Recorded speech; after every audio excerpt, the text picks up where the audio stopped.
Hello students, in today's class we are going to see trigonometric functions.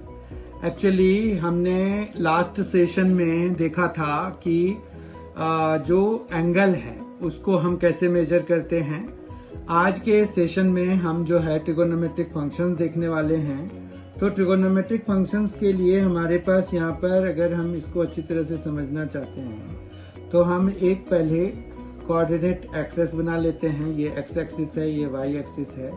इसमें हम centre को origin पे मानते हुए एक सर्कल बना लेते हैं. ठीक है, एक सर्कल बना लेते हैं. इस सर्कल के साथ ये खास बात रखते हैं कि ये एक यूनिट सर्कल रखते हैं. ठीक है, यूनिट सर्कल वो होता है जिसमें कि रेडियस 1 यूनिट का होता है. मतलब ये 1 0 हो जाएगा, ये 0 1 हो जाएगा, फिर ये -1 0 हो जाएगा और ये 0 -1 हो जाएगा. ठीक है, आप समझ पा रहे हो.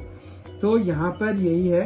उसके बाद अगर मान रखिए कि हमारे पास यहाँ पर कोई पॉइंट हमने लिया, ए बी अगर हमने कोई पॉइंट लिया, तो ये अगर आप देखें तो इसको अगर हम ज्वाइन करा दें और यहाँ से एक परपेंडिकुलर डाल दें इस पे, बहुत अच्छे से समझिए आप इसको यहाँ पर. तो अगर हमने ये पॉइंट ए बी रखा है तो कोऑर्डिनेट ज्योमेट्री के हिसाब से इसकी लेंथ कितनी होगी और इसकी लेंथ कितनी होगी. तो पहले आप इसकी लेंथ बताएं. इसकी लेंथ कितनी है? राइट, ए है. ठीक है, उसके बाद जो है ये इसकी लेंथ कितनी है? तो ये बी है. एक्चुअली क्या होता है कि किसी कोऑर्डिनेट के से हम जो है निकाल सकते हैं कि वो उसकी एक्स एक्सिस से कितनी डिस्टेंस है और वाई एक्सिस से कितना डिस्टेंस है उसका. तो वो वही चीज हमने किया कि वाई कोऑर्डिनेट जो है एक्स एक्सिस से डिस्टेंस होता है, तो वही उसकी हाइट हो जाएगी. इसी तरह से हमने ए निकाल लिया एक्स की वैल्यू के लिए. ठीक है, कि वाई एक्सिस से वो कितना डिस्टेंस पर है. तो इस तरह से हमने ये निकाल लिया. अब जो है यहाँ पर अगर हम देखें कि ये अगर थीटा है, तो हमने 10th क्लास में पढ़ा था कि जो हमारे पास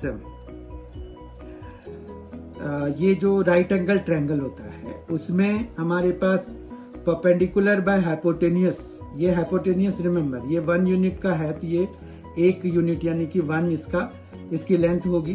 तो हमारे पास अगर साइन की वैल्यू देखें तो साइन थीटा कितना हो जाएगा? साइन थीटा हो जाएगा b/1 या सिंपली b हो जाएगा. ठीक है, इतना समझ पा रहे हैं आप. फिर हमारे पास अगर कॉस थीटा की बात करें तो वो कितना हो जाएगा? कॉस थीटा हो जाएगा a/1. ठीक है, a/1 या सिंपली a हो जाएगा. फिर अगर हम ये देखें कि हमारे पास a² पाइथागोरस थ्योरम के हिसाब से देखिए a² + b² कितना है? वो 1² यानी कि 1 के बराबर है. यहाँ पर अगर हम यहाँ पर देखें कि दोनों साइड हमने अगर स्क्वायर करके इसको ऐड करा दिया इन दोनों को, तो हमारे पास क्या बचेगा? तो यहाँ पर अगर हम देखें तो हमारे पास sin² theta plus cos² theta is equal to क्या आ जाएगा? b² + a². And b² + a² Pythagoras theorem से अभी हमने देखा b² + a² कितना हो गया? 1 हो गया. तो ये आइडेंटिटी हम पहले से भी जानते हैं और इसका एक प्रूफ भी अभी हमने कर लिया कि sin² theta plus cos² theta is equal to 1 होता है. तो ये आइडेंटिटी हो गया. और हमारे पास यहाँ पर जैसे अब फंक्शन हमने इंट्रोड्यूस कर दिया तो f(x) जैसे हमारे पास क्या हो जाएगा? sin x हो जाएगा अगर साइन फंक्शन की बात करेंगे. cos x हो जाएगा अगर हमको साइन फंक्शन की बात करेंगे. ठीक है, उसके बाद अब हमारे पास हमने वो रेडियन मेजर में देखा था कि अगर हम यूनिट सर्कल लेते हैं तो जितना ये आर्क लेंथ होता है वो उतना ही यहाँ पर एंगल सबटेंड हो जाता है. ठीक है, तो अगर हम देखें तो यहाँ पर अगर पूरा है ये तो 2π रेडियन में या 360 डिग्री में डिवाइडेड वो पूरा राउंड लगाने पे इतना कवर हो जाता है. 2π या 360 कवर हो जाता है. ठीक है, तो उस तरह से अगर हम देखें तो 1/4 में कितना कवर होगा? वो होगा π/2. ठीक है, तो ये π/2 रेडियन हो जाएगा. राइट ना. फिर यहाँ से यहाँ तक अगर हम पूरे की बात करें तो वो π रेडियन हो जाएगा. ये 3π/2 हो जाएगा और इसी तरह से ये 2π हो जाएगा. तो हमारे पास जो ग्रिड वाली वैल्यू है वो कुछ इस तरह का हो गया. 0 हो गया, पाई बाय 2 हो गया, और फिर पाई हो गया, फिर 3 पाई बाय 2 हो गया, और यही 0 फिर से 2 पाई हो गया, और फिर ये एडअप होते जाएगा with each and every round there. ठीक है, तो हमारे पास ये फिर बढ़ना शुरू हो जाता है। तो ये जो है इन सभी एंगल्स के साथ खास क्या है, हमने अभी जो इन एंगल्स को स्पेसिफाई किया, actually what is special in these angles are known as quadrant angle. ठीक है, क्वाड्रेंट एंगल्स कहलाते हैं। तो क्वाड्रेंट एंगल्स पे हम पहले ट्रिगोनोमेट्रिक फंक्शंस की वैल्यू निकाल लेते हैं। जैसे अगर हमें साइन 0 निकालना है, मान रखिए, तो साइन 0 में क्या होगा, मतलब हमारे पास ये वाली जो बी वाली लेंथ है वो खत्म, और ए की वैल्यू 1 हो जाएगी। तो हमारे पास क्या हो जाएगा, 0/1 हो जाएगा। ठीक है, तो साइन जो है हमारे पास कितना आ जाएगा, 0/1 यानी कि 0 हो जाएगा। तो साइन 0 इस तरह से हमारे पास 0 आ गया। ठीक है, यही चीज आपका 2 पाई के लिए भी होगा, और इवन हम जब इधर आते हैं तो भी ये 0 ही रहता है। ठीक है, क्यों, क्योंकि यहाँ पर भी अगर आप देखें तो ये 180 हो गया ना, 180 में भी ये जो है दोनों कोइंसाइड करेंगे, ए और बी दोनों। तो यहाँ पर जो है आपका 0/1 हो जाएगा। ये 1 तो यूनिट लेंथ इसकी है ही हाइपोटेन्यूस की, और इसकी हाइट कोई होगी नहीं, तो इस हिसाब से ये साइन 0 = 0 हो जाएगा। तो इस तरह से हमारे पास यहाँ पर क्वाड्रेंट पे जो वैल्यूज निकलती हैं वो कुछ इस तरह का है कि साइन 0 = 0 है। तो अगर मान रखिए कि साइन थीटा = 0 है, तो इससे यहाँ से हमें थीटा = n π लिखना होगा। इसका मतलब ये हो गया कि ये 0 पे, फिर पाई पे, फिर 2 पाई पे, फिर 3 पाई पे, और यहाँ पर n जो है आपका n बिलोंगिंग टू z, मतलब कोई भी इंटीजर आप ले लीजिए n की जगह पे, तो उसके लिए ये वैलिड हो जाता है। ठीक है, अब उसी तरह से कॉस का अगर देखें तो कॉस थीटा कब 0 होता है, अगर कॉस थीटा को 0 बनाना है तो कॉस थीटा हमारा 0 होगा जब थीटा जो है या तो पाई बाय 2 हो जाए, या 3 पाई बाय 2 हो जाए, या 5 पाई बाय 2 हो जाए। तो इस तरह से यहाँ पर 2n+1 इंटू पाई बाय 2 लिखते हैं, और तो यहाँ पर theta = 2n+1 into pi by 2 हो जाएगा, और n बिलोंगिंग टू z अगर हम ले रहे हैं तो इसका मतलब ये हो गया कि कोई भी odd multiple of pi by 2 पे कॉस थीटा की वैल्यू 0 हो जाती है। ठीक है, बात समझ गए।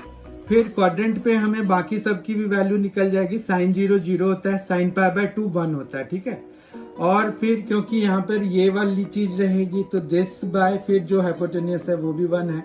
तो उसी तरह से पाई के लिए हमने देख लिया साइन पाई 0 है, 3 पाई बाय 2 पे ये -1 हो जाता है। ठीक है, -1 है ना यहाँ पर, तो -1/1 तो -1 हो जाएगा। तो मतलब बेसिकली हम अगर देखें तो साइन थीटा जो है b है। ठीक है ना, साइन थीटा अगर b है तो आप किसी भी क्वाड्रेंट एंगल के लिए आपको पता चल जाएगा क्या वैल्यू है। साइन थीटा की वैल्यू b है, तो ये देखिए b यहाँ 0 है, b यहाँ 1 है, b यहाँ 0 है, b यहाँ -1। तो क्या क्या हो गया, 0 पे 0 हो गया, पाई बाय 2 पे 1 हो गया, पाई पे 0 हो गया फिर से, और 3 पाई बाय 2 पे -1 हो गया, जबकि 2 पाई पे 0 हो गया। समझ गए। इसी तरह से cos थीटा की वैल्यू कितनी है, a है। अब a देखिए क्या क्या है यहाँ पर, a यहाँ पर 1 है, तो cos 0 कितना हो जाएगा, 1 हो जाएगा। cos पाई बाय 2 कितना हो जाएगा, 0। cos पाई कितना हो जाएगा, -1। ठीक है ना, a की वैल्यू के बराबर है ना ये।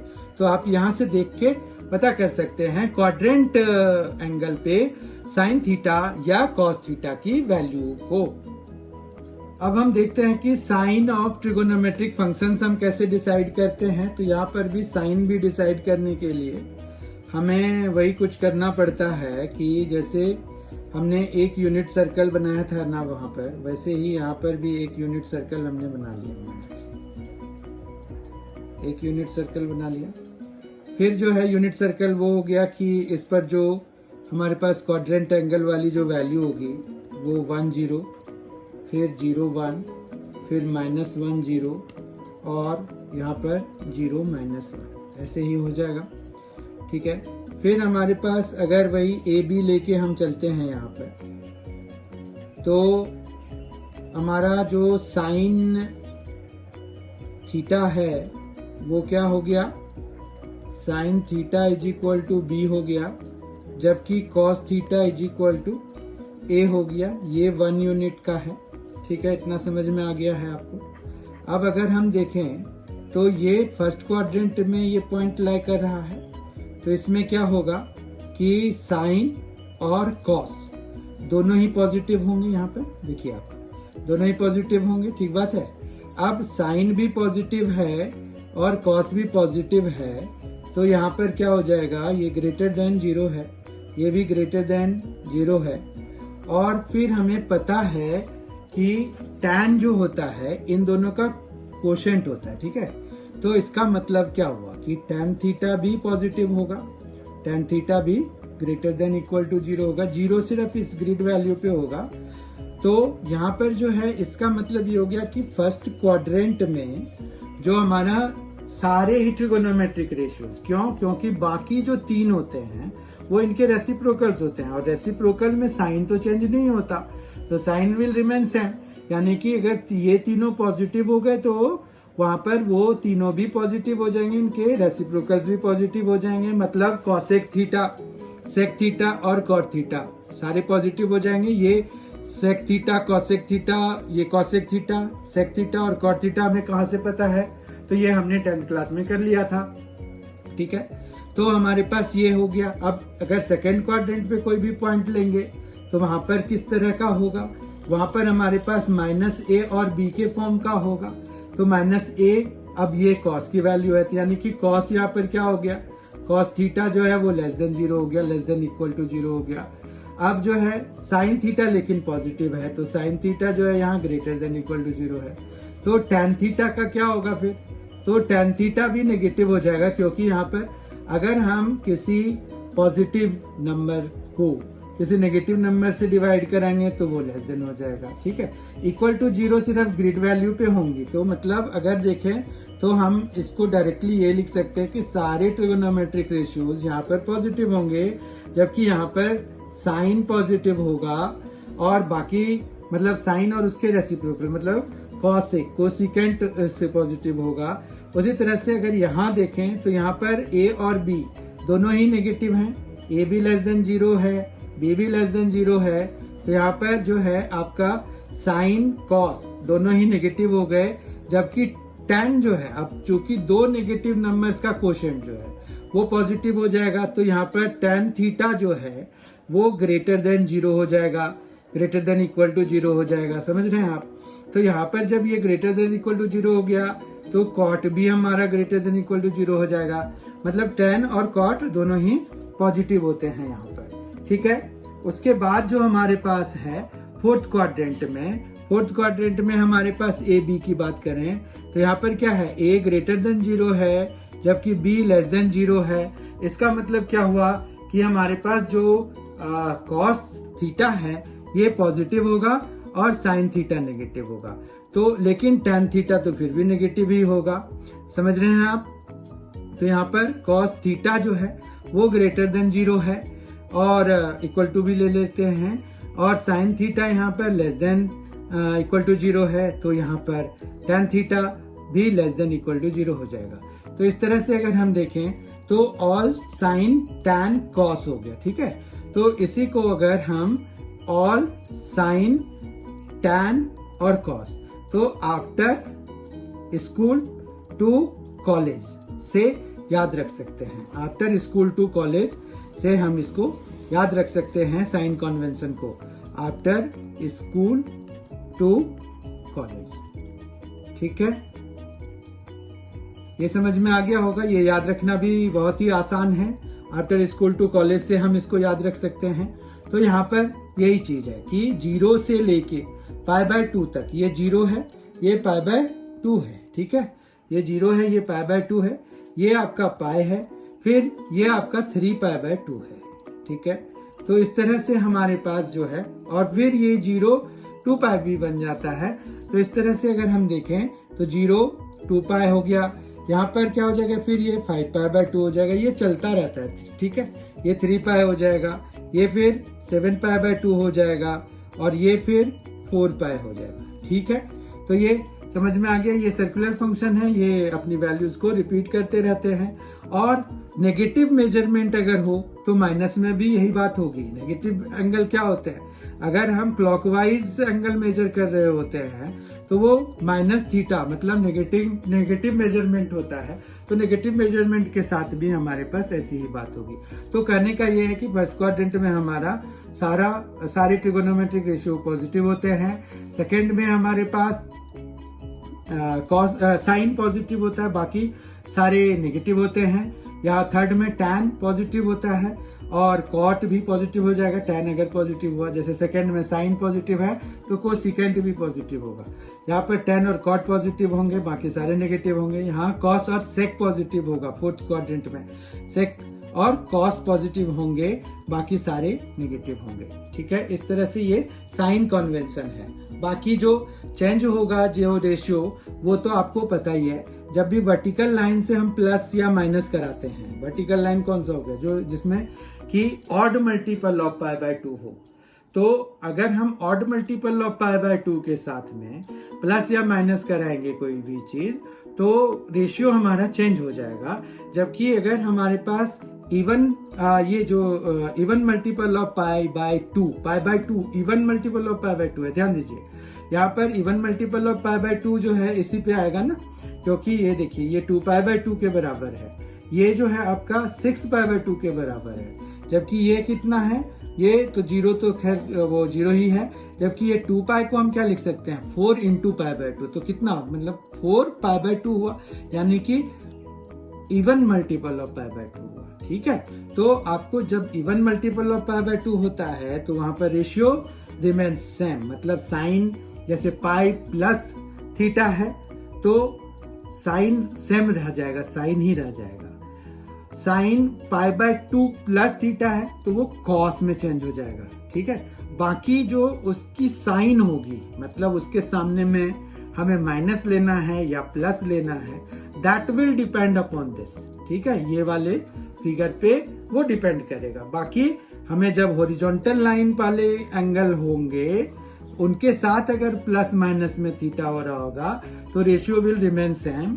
जब वर्टिकल लाइन वाले एंगल्स होंगे उसमें हम अगर प्लस माइनस थीटा कर रहे होंगे तो ratio will change. Ratio sine cos में चेंज हो जाता है, कॉस वापस साइन में चेंज हो जाता है, टैन कॉट में, कॉट टैन में, सेक कॉसेक में और कॉसेक सेक में चेंज हो जाता है। इसको याद रखने के लिए आप क्या कर सकते हैं? साइन जो है कोसाइन में चेंज हो जाता है, टैन जो है कोटेंजेंट में चेंज हो जाता है और सीकेंट को सीकेंट में चेंज हो जाता है। तो मतलब अपने साथ जो भी रेशियो है वो अपने को रेशियोज में चेंज हो जाते हैं और फिर वापिस भी वो अपने, जैसे कोई किसी का को रेशियो है तो वो वापिस अपने रेशियो में चेंज हो जाते हैं। जैसे कोसाइन साइन में चेंज हो जाएगा, उसी तरह से कोटेंजेंट टेंजेंट में चेंज हो जाएगा, कोसिकेंट सीकेंट में चेंज हो जाएगा। समझ में आ गया?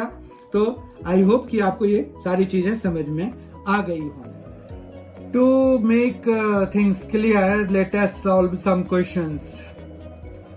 First question is find the values of other 5 trigonometric functions if sin x is equal to 3/5, x lies in second quadrant. x अगर सेकेंड क्वाड्रेंट में दिया हुआ है, साइन x की वैल्यू 3/5 है, तो हमें बाकी ट्रिगोनोमेट्रिक रेशियोज की वैल्यू निकालनी है। ठीक है, तो हम जो है क्या करेंगे, इसमें यहाँ पर साइन x कितना दिया हुआ है? Sine x is equal to 3/5 दिया हुआ है। ठीक है, तो हम जो है और x जो है कहाँ बिलोंग कर रहा है? सेकेंड क्वाड्रेंट में बिलोंग कर रहा है। तो अगर हम देखें तो cos x हमारा क्या होता है? Root under of 1 minus sine square x होता है। ये सारे फॉर्मूले आपको याद होने चाहिए, अगर याद नहीं है तो आप याद कर लेंगे प्लीज। और ये 3/5 का होल स्क्वायर हो जाएगा। इस तरह से हमारे पास यहाँ पर क्या आएगा? 1 माइनस 9/25। तो इस तरह से हमारे पास कितना आ गया? 25 माइनस 9/25 हो गया, जो कि रूट अंडर ऑफ 16/25 हो जाएगा, जिसमें कि हमें 4/5 आएगा। अब प्लस माइनस यहाँ पर दोनों आएंगे, तो हमें सेकेंड क्वाड्रेंट में अगर दिया हुआ है और सेकेंड क्वाड्रेंट में कॉस की वैल्यू नेगेटिव होती है, भी हमने देखा था, तो हम माइनस वाली वैल्यू ले लेंगे। ठीक है, यहाँ पर इतना समझ में आ गया आपको। फिर जब हमारे पास साइन और कॉस दोनों वैल्यूज मिल गई हैं, तो हम tan x के लिए sin x by cos x लिखते हैं, तो sin x by cos x लिख देंगे। तो sin x की वैल्यू हम लिख देंगे, sin x हमारे पास है 3/5 और cos x हमारे पास है -4/5। तो इस तरह से ये आ गया -3/4।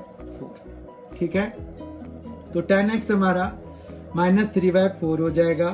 फिर हमारे पास यहाँ पर cot x reciprocal of tan x होता है, तो वो हो जाएगा -4/3।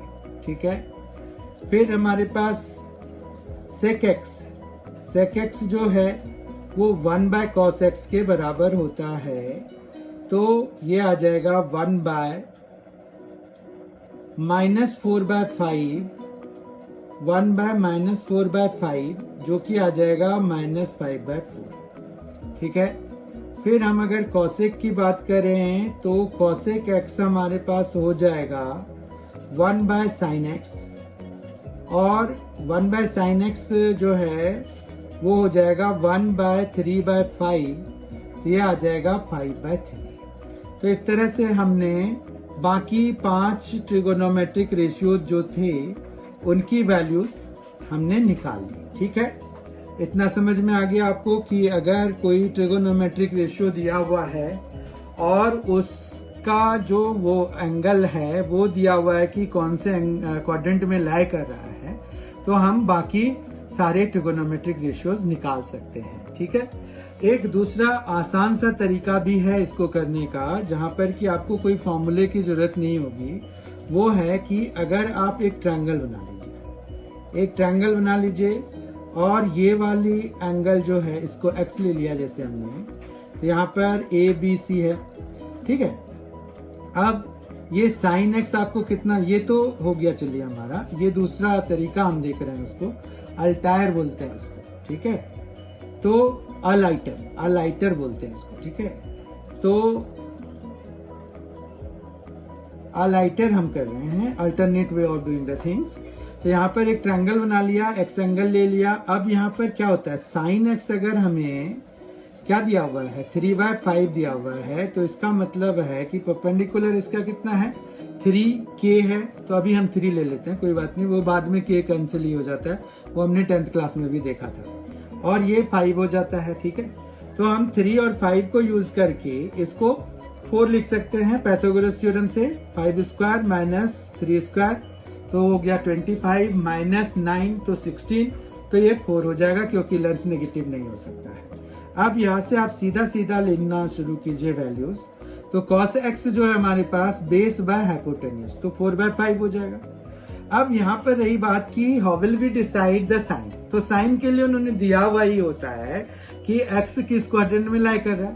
यहाँ पर x lies in second quadrant. अब सेकंड क्वाड्रेंट में cos नेगेटिव होता है, तो हम यहाँ माइनस डाल देंगे, इसमें क्या दिक्कत है, कोई दिक्कत नहीं है। फिर हमारे पास यहाँ पर tan x की बात करें तो tan x क्या होता है p/b होता है, तो 3/4 आ जाएगा।